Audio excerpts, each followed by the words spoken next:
So everyone who is expecting pain, there will be no pain in the next 45 minutes.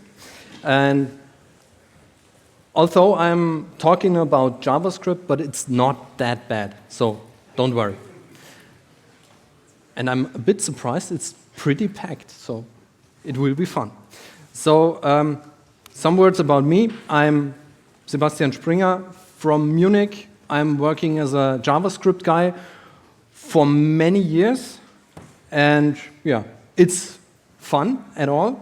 And yeah, I'm here to tell you some stories I encountered in the last years, and about mistakes we made and which you should not make. So Node.js is basically JavaScript. I have to interrupt you. Could you please be so kind to tell everybody who has no chair to leave the hall because of fire regulations? Oh. There's no other choice. Okay, so half of the people have to leave the room right now. Everyone who has no seat, please get out because of fire regulation.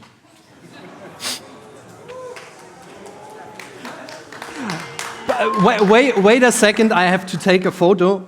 Nobody will believe me that. We make a before and after photo. Okay, now you can leave. Sorry, guys. I'm very sorry. Here are 2 chairs and here is another one. I always wanted to send out a lot of people since I was in school. Yeah. Please, hurry up. We want to continue. Sorry for that. Have a coffee. Go to another stage. There are Will there be 10 a stages. recording of this session? They are taking a recording. Yeah. Okay, so everyone who has to leave, there will be a recording.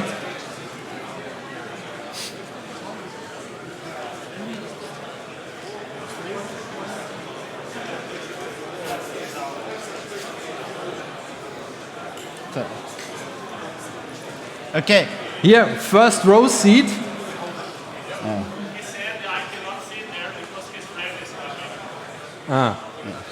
Yeah, give it to me. Okay.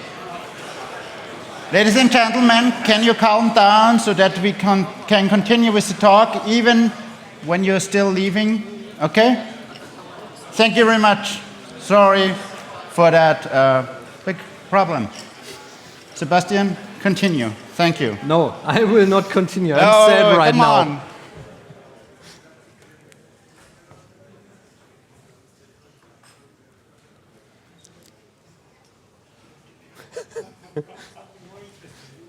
Okay, so now,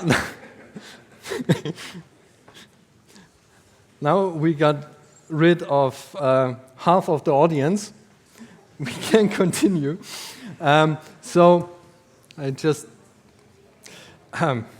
okay, so we're talking about this JavaScript thingy, and most of the people think JavaScript is not that enterprisey at all.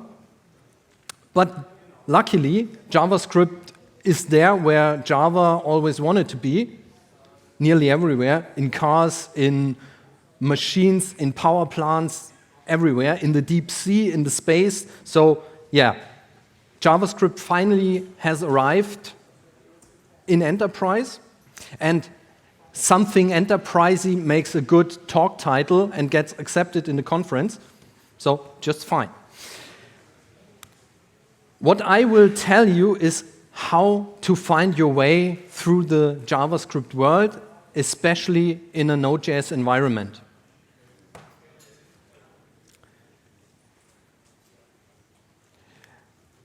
And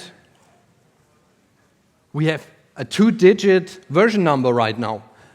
Node.js is now in version 10, and it took the project a really long time to go there.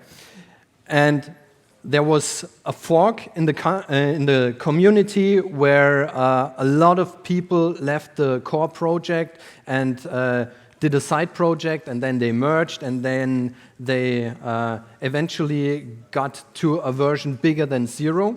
And now we arrived in the version 10, and they have a plan for this.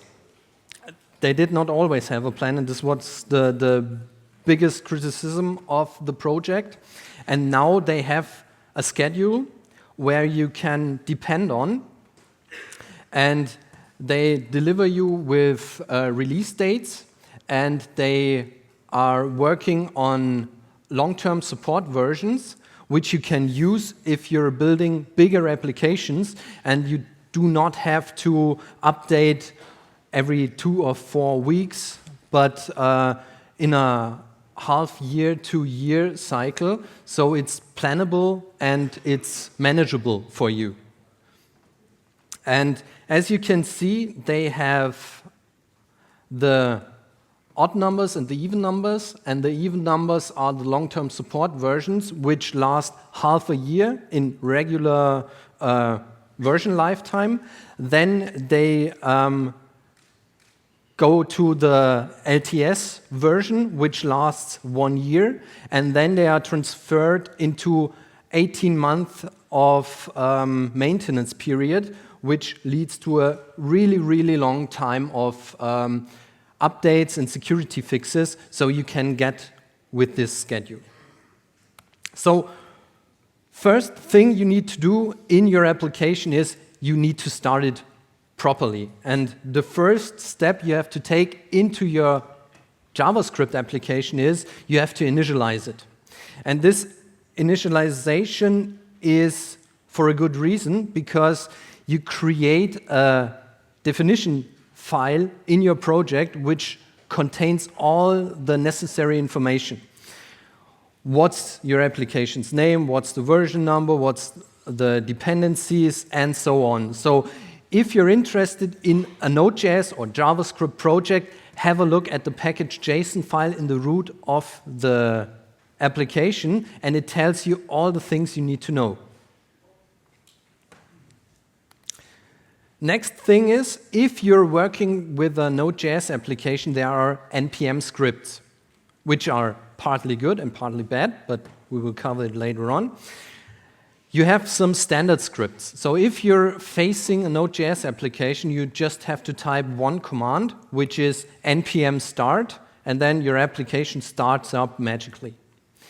And that's because of there is a section in your package.json file which is the script section, and this contains all the necessary information how to start your application. So you don't have to know how to start the application, but you only need to know the command. And these are the bad things about the npm scripts. Can anyone tell me what line 7 means?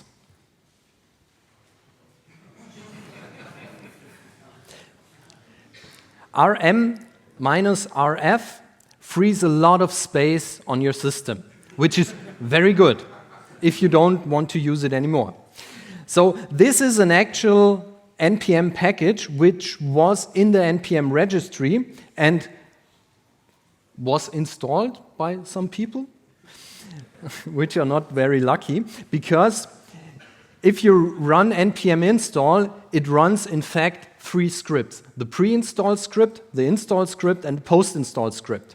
And the pre-install script does an rm minus rf, which removes all the files and folders on your system, which is not that nice. So this is only to point out that there is danger in npm packages. So have a look at the things you install. The next thing is you can easily take part in the npm community, which is good, but only if you want to provide your code to the internet. If you have some passwords or something in your application, which you should not, you can add the private true flag in your package.json, and then you got an error message if you want to publish your application to the npm registry. So this is another thing you should do. And please don't forget to save the package.json file, because if you only enter the line in the file and then try it out and forget to save it, it gets published anyway. I did this by myself. Next one, be nice to your users, write documentation. A good starting point is the readme.md file in the root of your application. This is the starting point of your documentation. Yeah, point out all the necessary things. And last thing in the setup step of your application is git ignore your, or svn ignore your node modules, because you don't have to replicate the whole registry, and that's a common best practice. So who is developing Node.js? Who is developing Node.js in an environment with no internet connection of the production server? Oh, fine. So the rest of you doesn't have any problem. There is, in fact, one problem. If you have a production server, we did Node.js application for a bank, and banks do not connect to the internet that often. So we built that fancy Node.js application, and then we did an npm install in the production system, and we got an error message, no connection to the internet, which was not good. So there is a solution.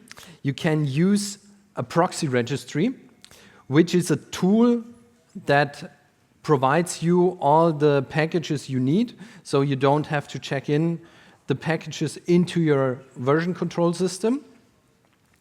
This is one example. Nexus repository is another one. There are tons of this proxy registries out there. This is an example written in Node.js itself. So try it out and give it a chance.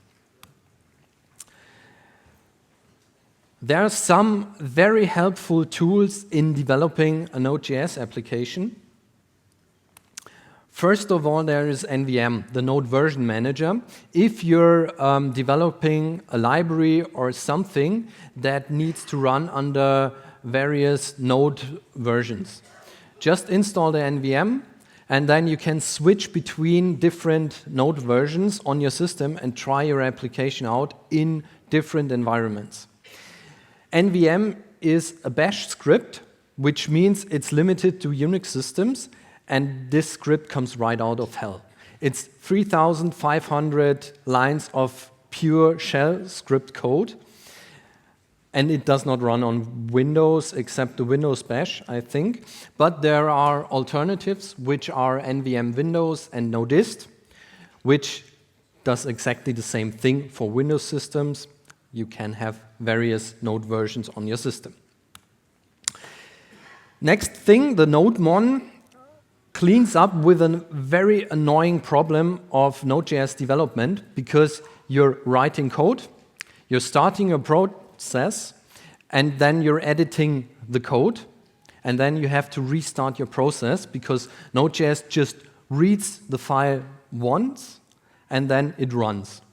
And if you're making changes to the file system, the process doesn't know of that, so you have to restart it. And this one is also written in Node.js, so you can write your own tools in Node.js. And it's watching the file system for changes of the files, and then it automatically restarts the process. Please do never use it in production, because if you're changing the file system, the process restarts. And the problem with this is you're losing your application state, you're losing the connections to your users, and everything just goes. So just use it for development and not for production. So this is just how it works. So start your application, work on your files, it automatically restarts all the things. Who is using a proper debugger in JavaScript? Who is using console log for debugging purpose? Console log and alert are no debuggers. Believe me. I think everyone knows the Chrome browser, which is in fact the JavaScript engine of the Chrome browser is the heart of Node.js, the V8 engine, and this is the Chrome DevTools, which are also available in Node.js because the V8 debugger protocol is available in Node.js, so you can connect with your Chrome debugger tools to your Node.js application and debug it remotely. Just start your application with -- inspect or -- inspect BARK, which means break on first line. And then a connection is opened in this Chrome debugger protocol. And then you can connect via Chrome /inspect. And then you can connect your DevTools with your Node.js process. And then you have all the debugging things for your Node.js application available. This is the first step is the command line debugger, which I don't show you because it's not fun at all. This is the first step, and this is the second step because this protocol is a protocol which is independent of a browser. So you can connect your IDE to your Node.js process, which is available for IntelliJ products and even for Visual Studio Code. So you can debug your Node.js process out of your IDE, which is pretty fine. If you're working with JavaScript, you don't develop everything by yourself. You're using libraries. And there are two package managers which are basically the same. The one is developed by NPM, and the other one is developed by Facebook, who are trying to do everything better. And in this case, they did it actually better. Why should you use Yarn or NPM or any of the both? Because Yarn is ultra fast, mega secure, and super reliable. NPM a couple of years ago wasn't ultra fast, mega secure, and super reliable, and that pissed off some developers at Facebook, and they took the core of the package manager, which was in fact very good, and they redid the whole thing, and out came Yarn. And then the developers of NPM had a look at Yarn and adapted some changes and made NPM even better. So the rise of Yarn made NPM better. So if you're using NPM or Yarn, it's up to you. They are using the same repository, and here you can see the download counts from 2013 until 2017, which is rising pretty good. So NPM is the biggest package manager in the world because NPM is not just providing Node packages, but all JavaScript packages, which are available for front-end, back-end, or some development. And I think, who has NPM installed on his system or her system? So nearly everyone. And who did not raise his or her hand and is a developer? Okay, there are very few. Okay, so we have thousands of libraries in this big pool of things. And how do you find out if you have a good library? Just have a look at the numbers. So go to NPM and have a look how many downloads does this project have. How do they deal with open issues? How are they managing their project? There is another project which is recently acquired by NPM, which is the Node Security Platform, and they are checking the NPM repository for security issues. And if you're installing an NPM, you get a warning if there is a security issue known for this project, so they are improving constantly. Another very, very helpful tool which brings JavaScript a step further in the direction of enterprise development is Typescript, which is developed by Microsoft and supported by Google. Google did its own type system, which was named AdScript, which was basically the same as Typescript. So they switched to Typescript, supported it, and adapted it for the development of Angular version 2. And you can do also the same thing for your application. Just install Typescript and develop your JavaScript application in Typescript, which is perfectly fine for a Node.js application. You can either compile it on your own or use Node.js, which is a TypeScript runtime for Node.js. You write your application in TypeScript, and it's compiled to JavaScript, and you get all the fancy features of JavaScript plus the TypeScript types. So you can use, this is a simple example of express action.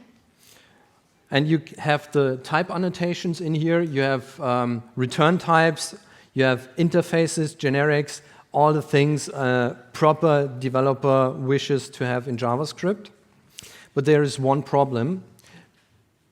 JavaScript libraries are not written in TypeScript, but there is a solution for that problem.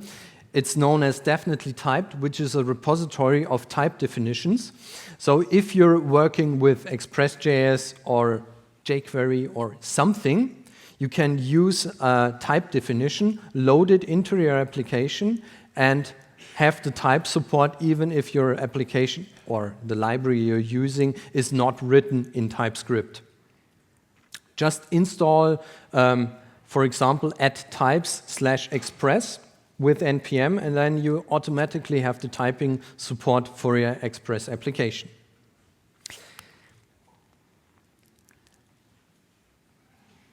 There are a lot of discussions on code style. But there is a solution for that, because there are, in fact, some code styles for JavaScript. And they are a defined rule set, and you should follow them. And there are the three most popular ones: Airbnb code style, the Google code style, and the standard JavaScript style. You can choose whatever you want. And luckily, there is tool support. So if you have ESLint for linting your application's code, you can run the linting rules based on those style guides. And most of the style guides have a proper explanation. This is the example of the Airbnb style guide, which has a topic and then an explanations and then good and bad examples. So it's explaining everything pretty good. ESLint is one of the available linters, and this one is, by the way, the inventor of the JSON format. It's Douglas Crockford, and he also invented the first linter for JavaScript, which is named JSLint, which was pretty opinionated, and you had to follow the rules of Douglas Crockford, or you couldn't use the linter. And out of this problem was developed the JSHint linter, which was more configurable, and then ESLint or TSLint arose, which make a very, very good job in quality measuring your application and hurting your feelings. So if you don't like linters, there is also a solution for you, which is named Prettier. Prettier makes your code prettier, and it's an opinionated code formatter which actively rewrites your source code, and you can include it in your IDE. And if you save something, then the code is automatically rewritten, and there are no discussions at all. So just go with that tool. It saves you a lot of time. If you're working with Node.js, you have a big problem, and that's named async. The core of Node.js is single process, single threaded. If you're writing code that blocks, for example, an infinite loop, then your application blocks. If you're writing or reading a file, everything's fine, because Node.js just goes to your operating system, tells it what to do, and then starts waiting for the next piece of work. If you're blocking the application on your own, then there is no help. And the core principle of this is named async. Node.js supports non-blocking I/O. So if you're working with the file system, you have to register a callback function. You're reading the file, you tell the operating system, please give me the content of this file, and if you have the content, then execute this function. Node.js gives that command to the operating system, and as soon as the content of the file is back, then this callback function is executed. That's all based on a thing called event loop, which is registering the callback function and then calling it as soon as the result is there. The big problem is if you have various asynchronous operations, you have nested callbacks. And if you nest 5 to 10 operations into each other, then your code gets very messy and nearly unreadable. And there is a solution which does not save you callbacks at all, but gives you more callbacks. And this principle is known as promises.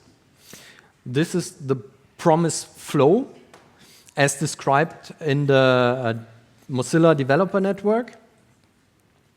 And a promise is basically an object which stands for an asynchronous operation. And you can deal with it. And you can deal with it multiple times. And as you can see, you have a lot of callbacks in a promise-based API. You have the promise itself, which consists of a callback function. You have the asynchronous operation, which is a callback. You have the success handling callback function below it, and you have the error handling, which leads to at least 4 callbacks. JavaScript provides you with a tool to deal with asynchronous operations in a very readable way. The same code as previously is this one here. You don't have a callback at all, but you can await a promise-based operation, so you don't need to register a callback anymore. And Node.js is non-blocking waiting for this operation to finish and gives you the possibility to do error handling in a try-catch block. Promises can only deal with 2 states, success and failure. And so does this async await thing. If you have to deal with multiple states, you need to go to streams, either with the Node.js streaming module, or you can do it with the ReactiveX library and the RxJS implementation. If you're working on an enterprise or a web application at all, you need to define an API. Node.js is server-side JavaScript, and you need to write your application on the server side and somehow communicate to your client. And there are a lot of tools that help you in doing so. The most popular one is Express.js, which is a helper for writing REST APIs or HTTP, an HTTP server, and routing based on HTTP methods, such as get, post, put, delete, and something. And Express is also doing routing based on the incoming URL pattern. So it deals with a lot of problems that you're facing when developing a web application. You can also combine Express with other tools such as Typescript or Swagger and then build your application on top of that tool chain. And you can add things to it such as logging or authentication and something. And that's just built on various modules that you plug into your application. And you don't have to do the actual development on your own, but only plug in different modules and configure them properly and do the application development in that way. There is a new player when it comes to application interface development, which is GraphQL, and that's nearly natively supported in JavaScript. There are the GraphQL reference implementation is implemented in JavaScript, and there is a Node.js implementation, and GraphQL is the learnings from REST, because you can define the format of the response of the server in the client request. So if you're interested in just a part of the data coming from the server, you can write a query and tell the server, please give me a list of objects and just the name of these objects, and I'm not interested in any further information. So you can customize the answer of the server, which leads to very good results, and you can deal with the response from the server even better, and then convert the answer of the server into TypeScript objects, and then deal with a good structured response of the server, and then you have type hinting and stuff like that coming out of the box. In order to deal with GraphQL, you just have to write a schema which defines the format of the data. You have to write resolvers because GraphQL is just a layer on top of your application. You can just plug it into your existing application, and then you write client-side queries and then just talk to your server.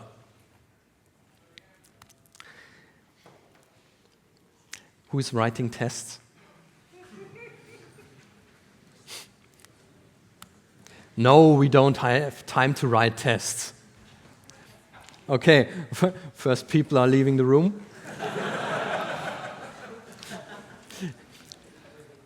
Believe me or not, it's possible to write tests in JavaScript, and we're doing it on our own, so I know what I'm talking about.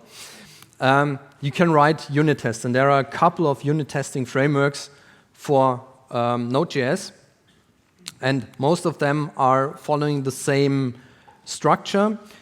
You can group your tests in test suites. You have setup and teardown routines. You can write your tests.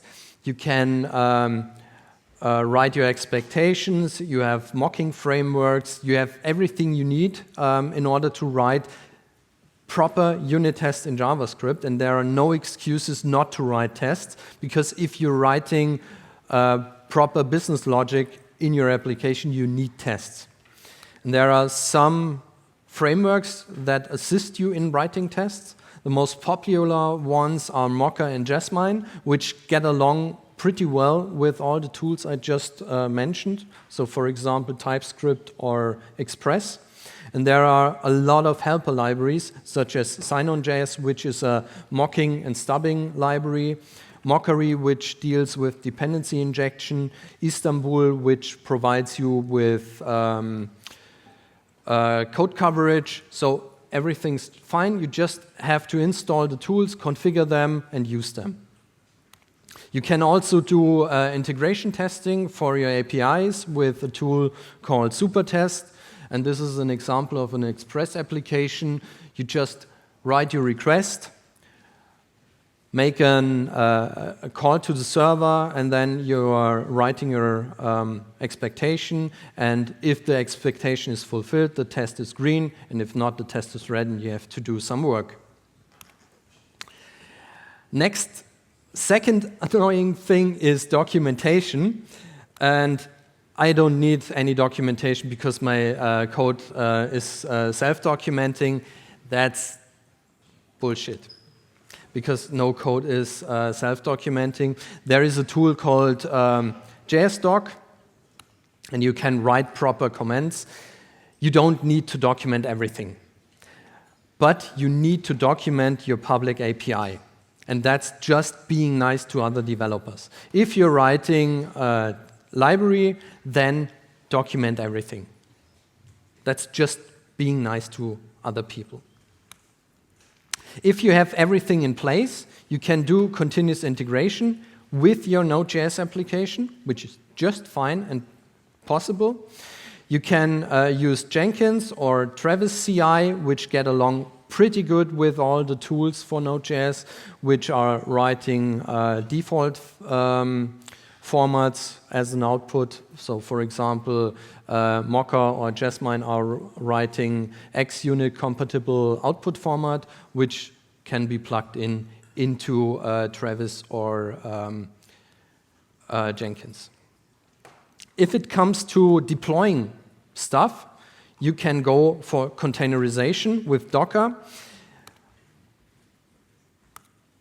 And Node.js provides you with default images for all the Node.js versions, which come pre-installed with NPM and Yarn as a package manager, and then you just have to write your Docker file and everything's fine. So it's simple and easy. And you can scale with containers. So if you have your application in a container, you just add another container and then your application scales automatically. If you want to scale it locally, so if you have a machine with, let's say, 8 cores, then Node.js just makes use of one of your CPU cores because of the platform architecture. There is a solution for that, which is named PM2, which is the process manager for Node.js. It's a tool written in Node.js and available as an NPM module. And you can scale up and down your application with that tool.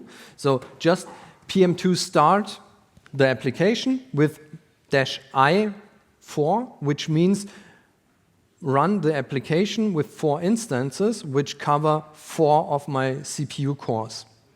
And then you can increase the number of processes. For example, you want to add 2 new processes, or you want to reduce the number of processes to just 1, which is possible with that tool. And that's shutting down the processes gracefully. So if your client is connected to your process, the connection is not terminated. At that time, you execute the script, but as soon as the connection is disconnected, and then the process is shut down.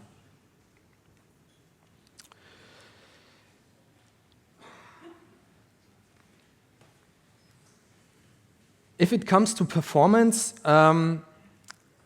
Node.js is pretty good because Node.js is a very tiny platform which is kept very neat and clean. But you have to be careful if it comes to memory or CPU consumption. And there are a couple of tools which assist you in that. There is a performance timing application API included in the Node.js core, which gives you very exact timestamps for measuring everything in your application.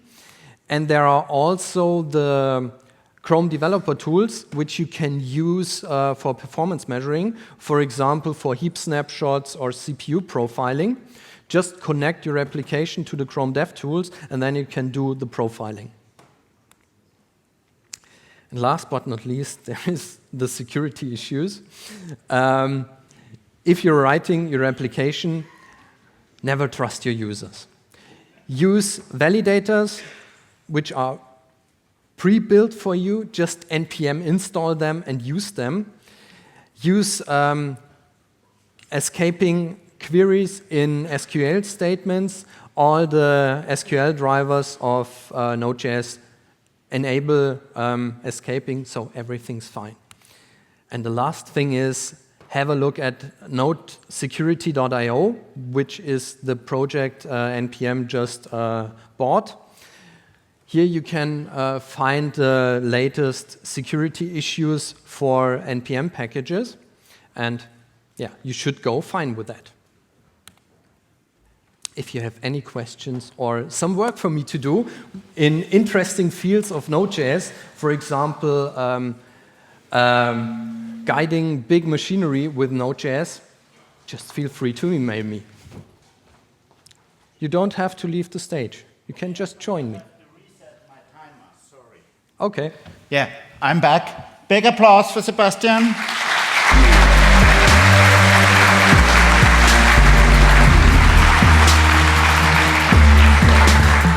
We have 5 minutes for questions. We have some questions. Sebastian, you want to just choose? Or do I have to help you? And please, people, stay calm until we are finished with QA. Okay? The first one is a good one. Are Node.js developer ready for enterprise? There is no such thing as a Node.js developer because there are no, in my opinion, there are no Java only or JavaScript only or something. We are just developers and we have to learn constantly, and you have to learn what it means to do serious programming in Node.js, and you have to fall down and stand up and learn from your mistakes and just ask the community for the do's and don'ts, and yeah, then you eventually get enterprisey at some point. Tabs or spaces? It's solved. Just decide for one of the style guides I just mentioned, and Airbnb just says, for example, use spaces and not tabs. And the same is true for inserting semicolons or not. It's a solved problem. Just have a look at the documentation of the style guide. Disadvantage of running pure TypeScript in production of transpilation. In fact, there are not that big disadvantages because the transpilation step is you just have to transpile it and then run it. And as soon as the code runs, you don't have performance issues because the code is in the V8 engine, so everything's fine. Usually you do the pre-compilation before you deploy your application, but with TS Node, we have one application running with TS Node, which is running TypeScript in production, which runs pretty good. So, no disadvantages except for the initial startup. Slides? Are the slides available afterwards? Yes, of course. Either over the conference page or over SlideShare. I'll Twitter a link to the slides. Yeah. One more you want to take? Object prototype vs ES6 classes vs TypeScript. Who is using object prototype? Oh, yeah. Nobody? Yeah, and there is a good reason. One guy in the back. Yeah. Is it fun? Yeah. Basically, the prototype thing is the core of JavaScript, and even with ES6 classes or TypeScript, you have to deal with the prototypes. You can use the prototype character of JavaScript. You don't have to, but you have to know how to deal with it. Please do never ever override the prototype of the host objects of your browser, for example, the string prototype or something. Not a good idea. But you should go with ES6 classes or TypeScript, which is basically the same, except for the visibility modifiers in TypeScript and some minor modifications. But yes, you should use ES6 classes. Or you go the functional way, where you do not have a need for classes except for type hinting if it comes to method or function parameters. Do we have time for one more question? Yeah, short one. What's your preference on process manager? The top one. The top one? Yeah. Why Node.js? Why? It's single-threaded, for crying out loud. What's the benefit for the server side over .NET or Java? Okay, basically I cannot answer this question, but because I'm a JavaScript guy and I'm doing Node.js for a long, long time, and if you're asking me why Node.js, it is Node.js, so just use it. No, use the right tool for the right problem. So Node.js is for microservices. Node.js is for quick, fast application development. You can develop very small things very quickly and get it up and running. You can scale it. You can let it grow bigger with the correct architecture. And you can combine the benefits of all the things. So if you have JavaScript developers, let them do JavaScript. If you have .NET or Java developers, let them do their stuff and then just connect them via APIs and let them do their stuff. So Node single-threaded, you have the child process module, which is able to scale your application over all the local resources. You can use Docker for scaling containers. So the single-threaded problem isn't a problem, actually. Yeah. Thank you, Sebastian. You're welcome. Big applause again.